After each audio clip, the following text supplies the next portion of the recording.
Hey, what's up, everybody? I got all my cards in for the Despia archetype that I wanted to play, and although it's not really as strong as it could be, we're waiting for some of the cards from the next set. I just decided to put this together because this deck is really, really fun. You see the title, so you see the variant I'm playing has the Dogmatika and the Albaz package. I do think that the deck is better when you play an Invoke Shit All package, which I am working on right now.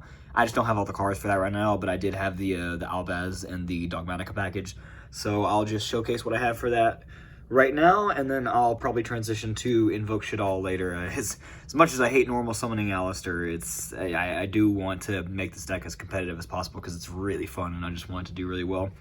But as for what I have right now, let's just go ahead and get right into it. So, I see some people not playing 3 of this. This is one of your best starters. I understand it is a little bit pricey, especially since it's new and it's what makes the archetype playable pretty much, this and one other card.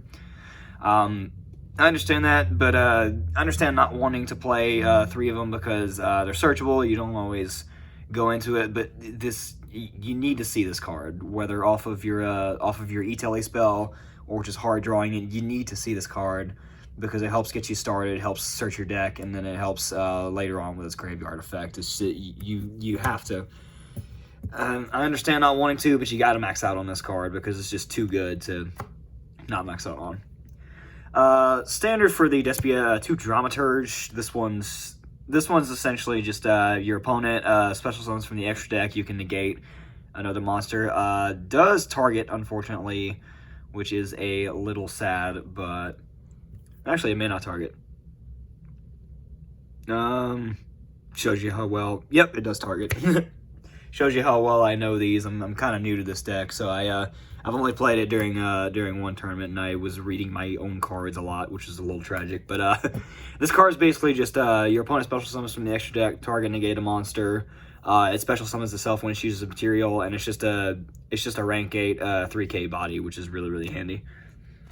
I only play 1 tragedy. I did want to play more of this because this card is really, really good for both resource recursion and just getting more resources from the deck. When it goes to grave, you can add another Despia monster to the hand, and then you can banish it from the grave to set a Despia spell trap. I really want to play more in this, but in this particular build, I need to make room for some other stuff. I'm probably going to find a way to work more of this in the Invoke Shit All deck. But in this one, I can only really justify 1. You technically only really need 1, but just having more Despia names in general helps for the fusions to see them.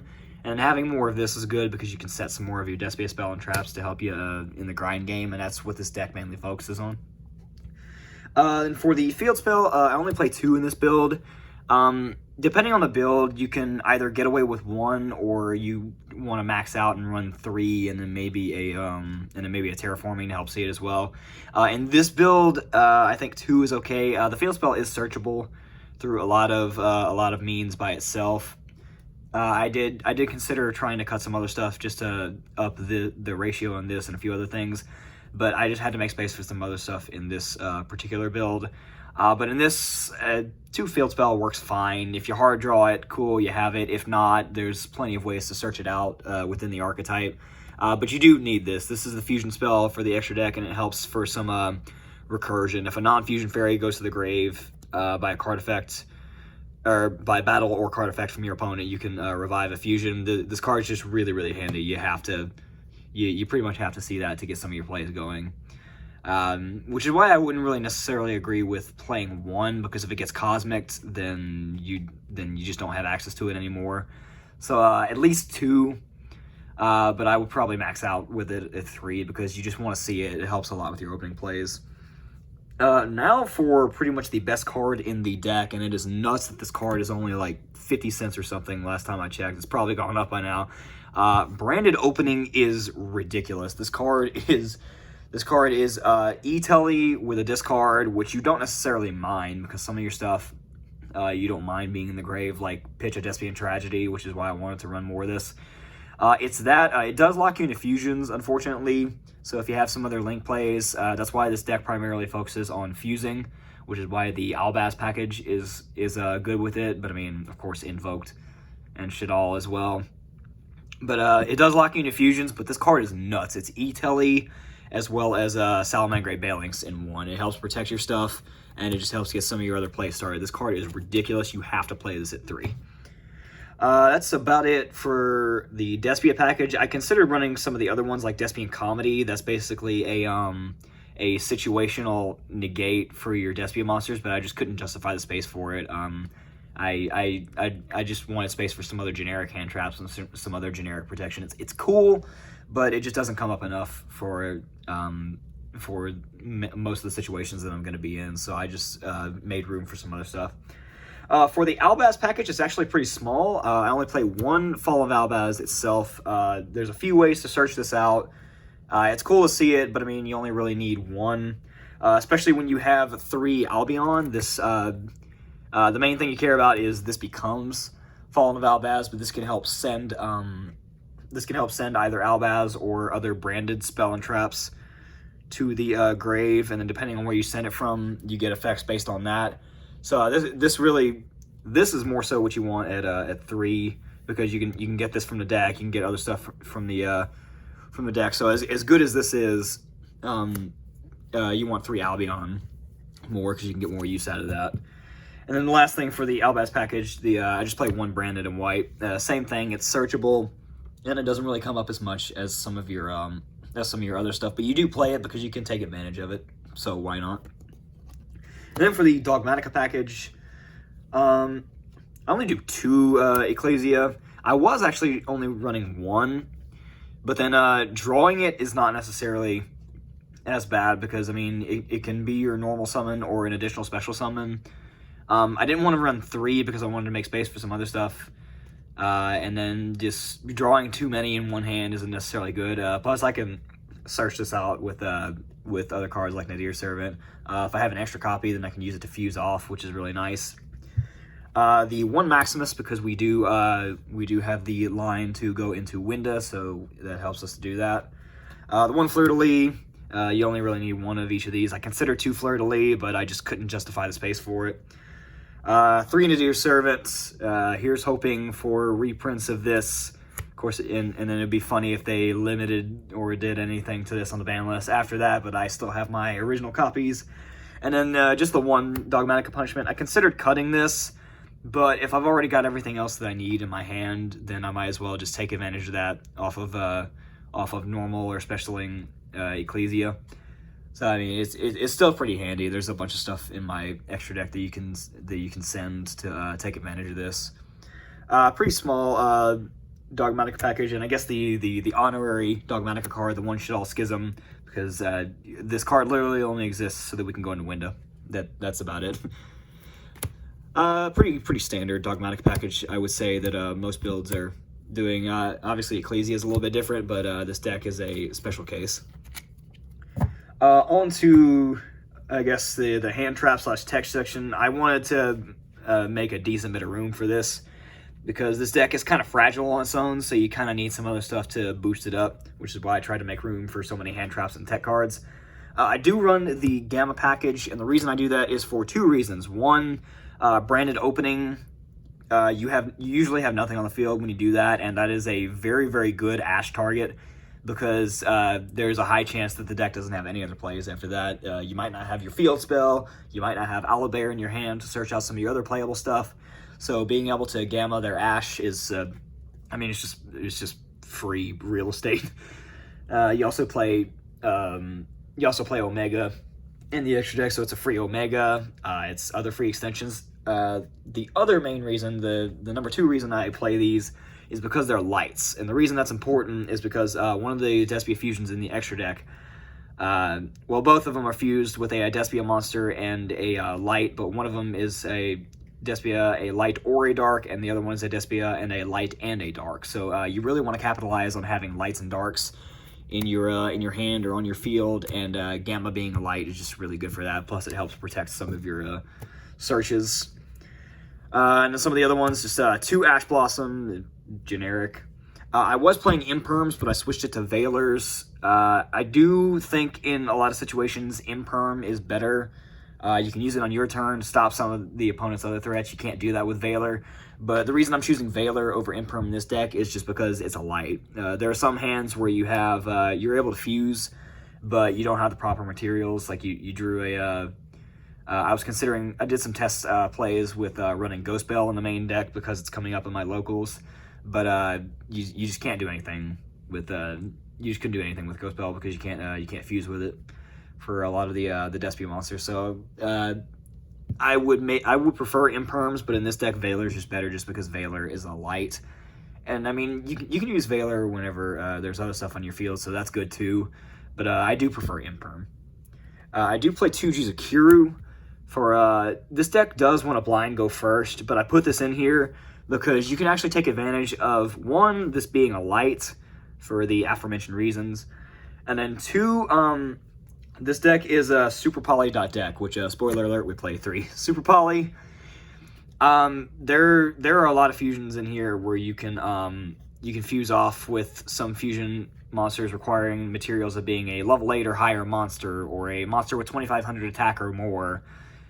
So kaijuing your opponent and then fusing off with it is just really, really funny. It helps remove a lot of problems, and it's a main deck out to a lot of stuff that this deck would struggle with. Like if my opponent establishes a window of their own, or if I have to get over a Herald of Ultimateness, it just helps to play around a lot of stuff that's really annoying, and otherwise it's just funny.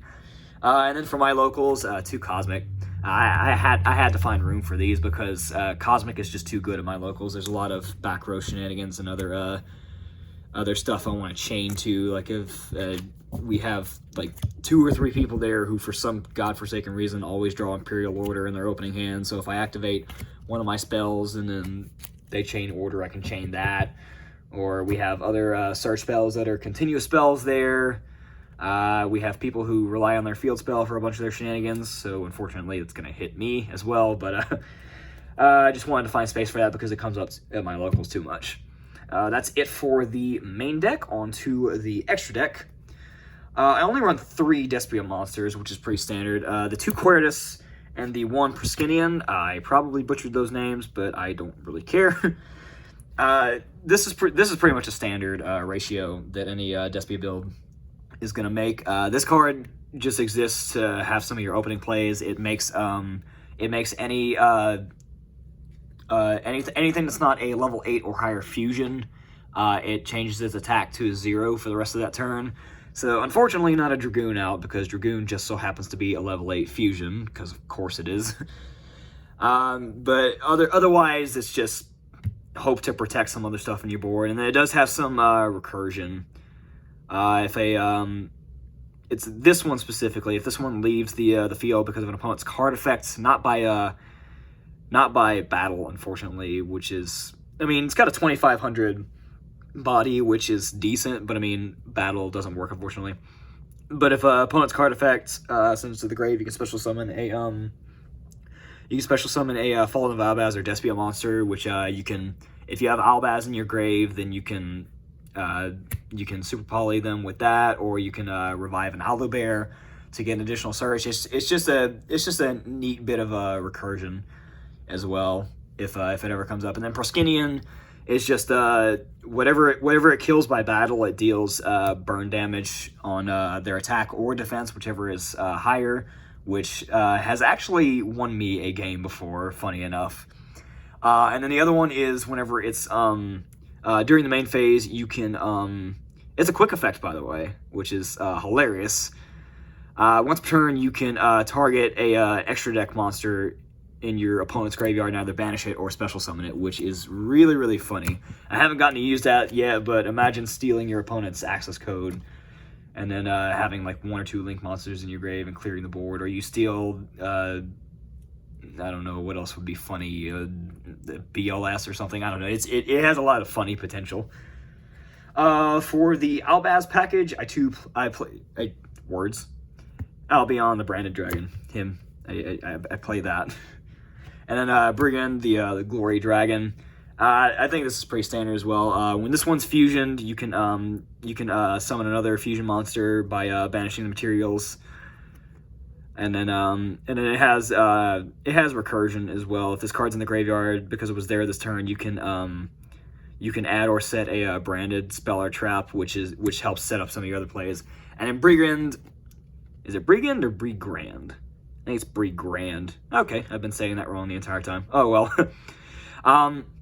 This one's just here because it helps offer some bit of protection. It can't be destroyed by battle, and when it's on the field, your opponent can't target other monsters with monster effects, which isn't great, but I mean, it's something. And then if this card is in the graveyard, you can add or special summon a Fallen of Albaz from the deck. So this helps to get this can help get Albaz itself from the deck. You're usually making this with Albion. It's just options for Super Poly as well. Or if you don't need it, just send it off of Nadir Servant. Speaking of Nadir Servant and the Dogmatika Shadal package, I played the one Titan Clad. I consider two because, believe it or not, this is actually a good Super Poly target in this deck. But I just needed to make space for some other stuff in the extra deck, namely Apkalone, which searches you your Schism. That's the only reason this card exists in the deck. Winda, self-explanatory. And then just some Super Poly targets. I played the generic ones, the one Mud Dragon and the one Starving Venom. And then the other two fusions I play, we play cards like Nadir Servant and Punishment Maximus, so 2 Entis to be able to take advantage of that. I considered only playing one, but this deck gets into a grind game pretty much every game. 2 Entis usually ends up coming up, so I had to make space for that. And then the last two cards that I am playing, we play Gamma, so we play the Omega and the Lambda. This one ends up coming up more. This one you don't really go into as much, but this exists because Contact C exists. There's a lot of people at my local playing Contact C right now, and Contact C screws me, so I have to have an out for that. So if they Contact C me, I just link it and whatever else I summoned away, and then I can get a free Gamma activation. It's just same reason as Omega. It's just free real estate. That is it for the side deck. The extra deck, actually, I'm about to show you the side deck. This is just from my locals. This isn't anything special. You side deck for whatever you're going to. 3 Droll, because Droll's always good. 3 Nibiru, because that comes up at my locals. 3 Lancia. This is mainly just for Tri-Brigade. We have like 1 or 2 Tri-Brigade players at my locals still. It just ends up coming up sometimes. Lancia is not necessarily strong in this format. It's really only for Tri-Brigade, but it ends up coming up at my locals. And then just for other going second problematic stuff, I play 3 Dark Ruler to be able to get over problems that I wouldn't normally be able to with the deck. And then 2 Lightning Storm and 1 Feather Duster for back row shenanigans. I'm main decking the 2 Cosmics, but if I just need back row blowout cards, I have those as well. That's about all I got for you. I'm just playing this version of the deck temporarily because this version is really cool. The Despia stuff with Dogmatika and Albaz, it basically just turns it into try and cheese out Winda and then in a Super Poly deck, which is really fun. Unfortunately, the Invoked and Shadal package is just much better in this deck, so I'm probably going to transition to that when I have the cards for it. But otherwise, this deck is really fun. Just fusion summoning everything your opponent summons off the board is just so much fun. I do enjoy this version of the deck, so I'm gonna enjoy playing with this a little bit longer until I get the cards for the other version of the deck. But that's about all I got for you. Here's hoping that the new Despia cards in the next set, Burst of Destiny, make it much better. That's all I got. Have a good rest of the day.